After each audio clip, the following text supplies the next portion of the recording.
Masing-masing ada masalah sendiri, masalah dunia, masalah pribadi. Luahkan jangan simpan dalam hati, boleh cerita di kedai kopi. Cerita kedai kopi, cerita kedai kopi. Tiada hakim, tiada saksi, cerita sensasi di kedai kopi. Cerita kedai kopi. Assalamualaikum. Bersiaran kita pada pagi ini untuk kita kupas isu berkaitan dengan masalah pembelajaran kanak-kanak disleksia. Apa itu disleksia dan bagaimana cara untuk menangani masalah disleksia ini? Akan kita kupas isu ini sebentar saja lagi bersama dua tetamu jemputan kita yang sangat hebat pengetahuan mereka berkenaan dengan masalah disleksia ini. Saya perkenalkan tetamu pertama kita, iaitu Encik Iwani, seorang guru kanak-kanak khas yang sangat berpengalaman, dan beliau akan berkongsi pengalaman beliau untuk mengendalikan kanak-kanak istimewa ini. Apa khabar Cik Iwani? Alhamdulillah sihat. Terima kasih kerana bertanya. Mungkin Cik Iwani boleh kongsikan serba sedikit tentang diri Cik Iwani dan pengalaman Cik Iwani dalam mengendalikan kanak-kanak khas ini. Okey. Assalamualaikum. Terlebih dahulu saya perkenalkan diri saya. Saya Nur Iwani, iaitu seorang guru dalam bidang pendidikan khas. Setakat ini alhamdulillah sudah 2 tahun saya bersama kanak-kanak istimewa ini. InsyaAllah hari ini saya akan berkongsi pengalaman saya bersama seluruh rakyat Malaysia untuk kita sama-sama lihat keistimewaan dan keunikan kanak-kanak istimewa ini, dan menunjukkan cara bagaimana untuk kita menangani kanak-kanak istimewa yang mungkin rakyat Malaysia belum tahu. Ya, betul sekali tu Cik Iwani. Mungkin ada segelintir ibu bapa di luar sana yang masih tidak tahu apa itu disleksia dan cara bagaimana untuk tangani kanak-kanak ini. Mungkin hari ini kami boleh dapatkan sedikit ilmu daripada Cik Iwani. Manalah tahu saya boleh gunakan pada masa depan untuk saya sendiri yang belum berumah tangga ni. Mana tahu nanti jumpa jodoh kan. Betul Cik Yani. Mana tahu esok lusa jumpa jodoh. Tak gitu Cik Elif? Gurau Cik Wani, tak apa. Yang tu kita sembang kemudian. Tanpa melengahkan lagi masa, saya memperkenalkan tetamu jemputan kita yang kedua, iaitu Cik Limesa. Kita terbangkan khas ni dari Sabahan untuk datang ke studio pada hari ini untuk kongsikan ilmu beliau bersama kita. Beliau adalah seorang pelajar dalam jurusan pendidikan awal kanak-kanak yang juga mempunyai pengetahuan dalam ilmu pendidikan kanak-kanak khas yang akan dikongsikan pada kita hari ini, iaitu topik kita, kanak-kanak disleksia. Beliau telah melanjutkan pelajaran beliau di Universiti Selangor Bestari Jaya. Betul ya Cik Limesa? Ya betul, saya belajar dalam bidang pendidikan awal kanak-kanak di Universiti Selangor. Untuk pengetahuan semua, Cik Limesa telah menyediakan kita satu gambaran infografik untuk memudahkan lagi penonton gambarkan apa itu disleksia. Di belakang saya ini terdapat satu gambaran infografik yang sangat cantik dan sangat menarik yang disediakan oleh Cik Limesa.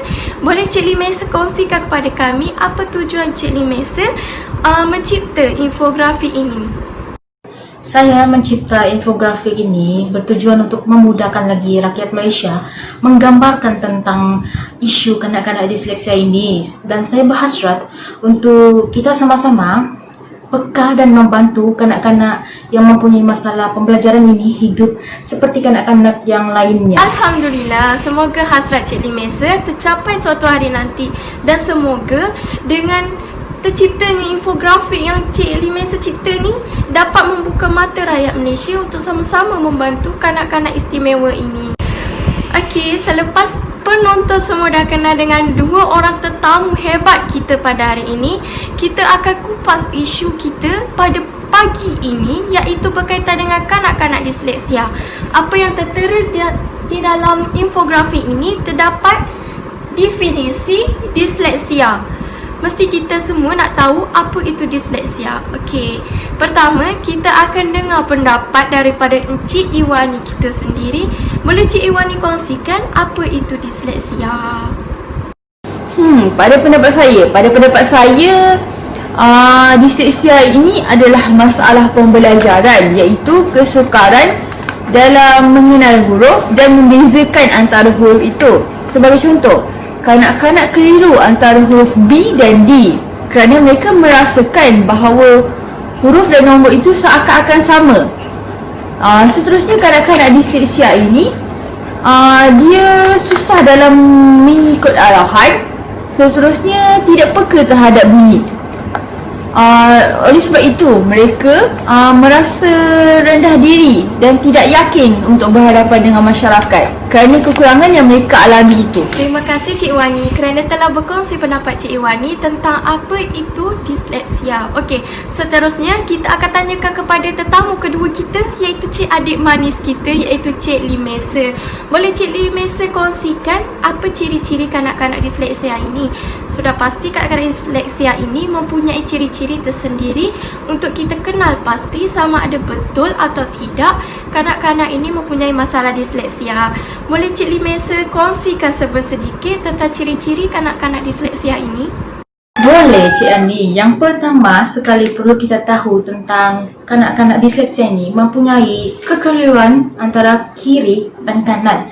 Mereka kanak-kanak disleksia ini, orang agak bingung tentang kiri dan kanan, mana satu kiri dan kanan. Okey, kalau kita minta mereka mau baling bola ke arah kanak-kanak kanan, arah kanan, kanak-kanak disleksia ni macam mana kita mau cakap adalah mereka kanak-kanak disleksia ni akan membalingnya secara menegak. Diorang membaling bola tu secara menegak dan bukannya membaling kiri dan kanan. Sebab diorang keliru mana satu kiri dan kanan, dan diorang akan lebih prefer baling bola tersebut menegak. Dan kanak-kanak disleksia ni juga mempunyai masalah untuk beri tumpuan pada arahan dan penglihatan mereka juga sedikit kabur dan tidak sama seperti kita, tidak sama seperti kanak-kanak normal. Okey, dan yang kedua adalah kanak-kanak ni mempunyai kesulitan untuk mengikuti arahan yang panjang dan yang sangat panjang lah. Diorang lebih prefer arahan yang lebih mudah difaham dan diorang agak susah untuk faham arahan yang panjang. Sebagai contoh adalah macam Ali kemas contohlah mama yang macam sekarang ni lebih kepada bebel panjang. Sebab kebanyakan ibu-ibu yang di luar sana lebih suka bebel panjang-panjang. Macam contoh adalah Ali kemas bilik itu, lepas tu mandi dan sambung buat kerja sekolah apa yang cikgu bagi tugasan. Dan yang itu menyebabkan kanak-kanak susah untuk fokus dan tak tahu mana satu yang jauh nak dengar. Sedangkan budak-budak normal pun agak susah untuk faham ayat penerangan yang panjang, apalagi budak-budak kanak-kanak seperti disleksia ni kan. Betul tak?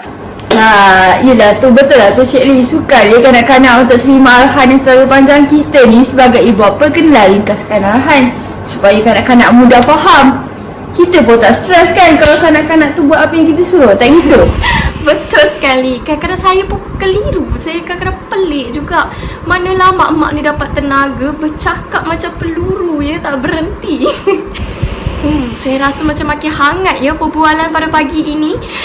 Terima kasih Cik Wani dan Cik Limesa kerana sudi berkongsi pendapat tentang kanak-kanak disleksia ini. Saya pula yang rasa macam kerdil sangat sebab tak tahu langsung tentang kanak-kanak disleksia ini. Tapi tak mengapa, saya dan penonton di rumah juga dapat ilmu baru daripada dua insan yang sangat luas pengetahuannya. Okey, kita teruskan dengan pertanyaan kita seterusnya, iaitu berkaitan dengan dalam infografik ini Cik Iwani terdapat 3 jenis kanak-kanak disleksia. Boleh Cik Iwani jelaskan dan kongsikan kepada kami tentang 3 jenis kanak-kanak disleksia ini? Ya betul, disleksia ini terbahagi kepada 3. Yang pertama adalah disleksia visual. Disleksia visual ini adalah mempunyai masalah penglihatan yang merangkumi kesukaran untuk mengingat dan mengenal objek, iaitu sering keliru dengan huruf-huruf yang ada atau yang mereka lihat di sekeliling mereka. Sebagai contoh seperti rajah yang ada ini. Okey, ini menunjukkan penglihatan kanak-kanak biasa, iaitu hurufnya kelihatan tersusun. Manakala ini pula adalah penglihatan kanak-kanak masalah pembelajaran disleksia, iaitu hurufnya kelihatan seperti berpusing-pusing dan menarik dan tidak berada dalam kedudukan tetap. Ini yang membezakan antara penglihatan kanak-kanak biasa dan kanak-kanak disleksia. Okey. Yang kedua pula ialah disleksia auditory. Disleksia auditory ini ialah kesukaran dalam mengenal bunyi abjad, menganalisis suka kata perkataan. Pendidik boleh mendedahkan kepada kanak-kanak disleksia auditory ini dengan kaedah fonik, iaitu kaedah pembelajaran yang menekankan hubungan bunyi-bunyi dan hurufnya. Seperti contoh, bu ditambahkan dengan ku, iaitu buku. Sebutkan dengan perlahan-lahan dan bukaan mulut yang jelas sambil diikuti oleh kanak-kanak secara perlahan-lahan. Lalu menggabungkan perkataan tersebut juga secara perlahan-lahan sambil diikuti. Ini harus diulang secara berulang kali supaya kaedah pembelajaran fonik ini berjaya. Dan yang terakhir adalah disleksia visual auditory. Disleksia visual auditory ini adalah kesukaran membaca yang amat teruk, dan ini disebabkan oleh kelemahan dalam memproses tulisan secara visual dan audio. Apa yang boleh saya kongsikan? Kaedah pembelajaran untuk kanak-kanak ini adalah seperti kaedah cermin, iaitu murid berdiri di hadapan cermin, kemudian guru menyebut suku kata atau perkataan dan diulangi oleh murid dengan melihat pantulan daripada cermin. Okey, kerana apabila kita lihat objek daripada cermin kiri, dia akan menjadi kanan, betul atau tidak? Ini yang cuba kita berikan kepada kanak-kanak disleksia ini. Wow, sangat padat ya perkongsian daripada Cik Iwani sebentar tadi. Semacam terkesima saya dengan penjelasan daripada dia.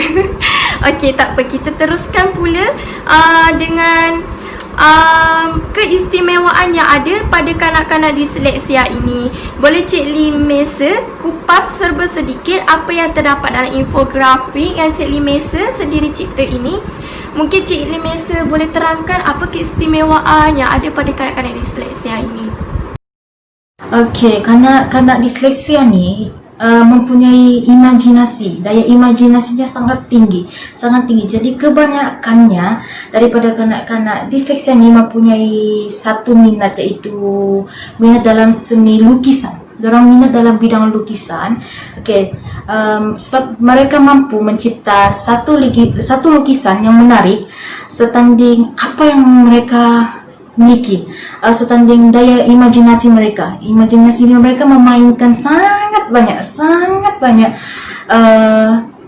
terlampau banyak imajinasi mereka, sebab until sampai lukisan tersebut pun boleh menjadi menarik, sangat menarik.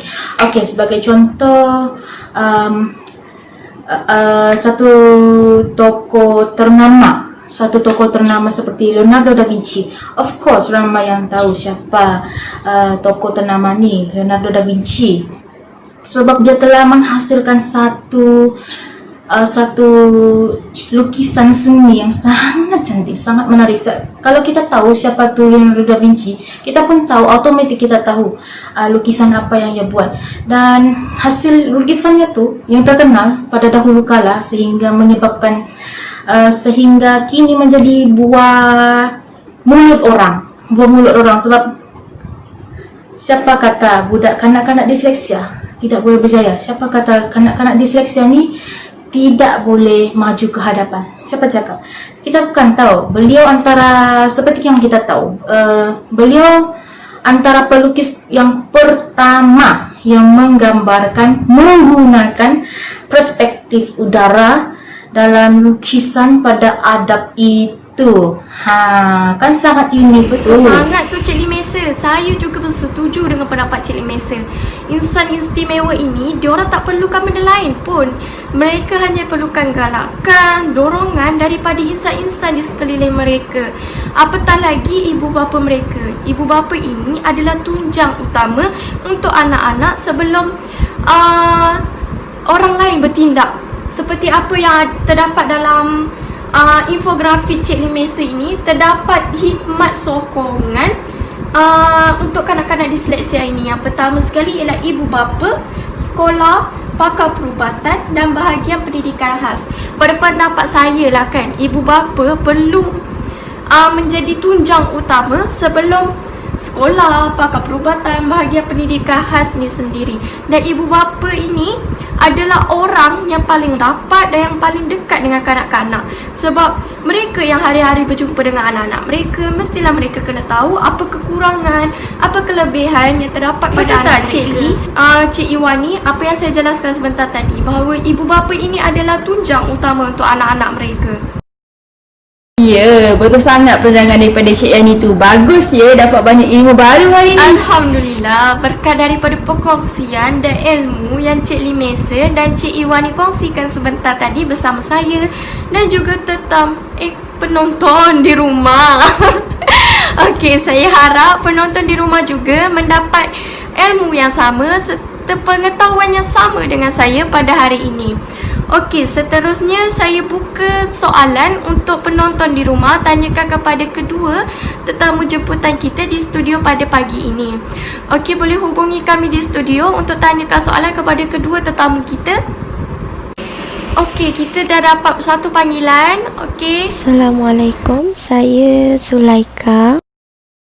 Waalaikumsalam, Cik Zulaika.